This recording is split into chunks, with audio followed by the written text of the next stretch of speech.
বিয়ের আগে বন্ধুদের সাথে ঘুরতে যাওয়া ভার্সেস বিয়ের পরে বন্ধুদের সাথে ঘুরতে যাওয়া। বিয়ের আগে হ্যালো রেডি তুই? হ্যাঁ রে, আমি পুরো রেডি হয়ে গেছি। আমি জাস্ট বেরোচ্ছি আর তুই ফোনটা করলি। হ্যাঁ রে, আজকে বন্ধুরা মিলে অনেক ঘুরবো, অনেক সেলফি তুলবো আর অনেক ভিডিও করব।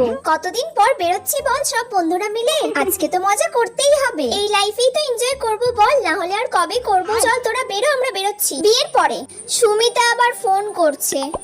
হ্যালো কিরে তুই যাচ্ছিস তো তাহলে আজকে আমাদের সাথে? না রে, হবে না আজকে আমার। কেন?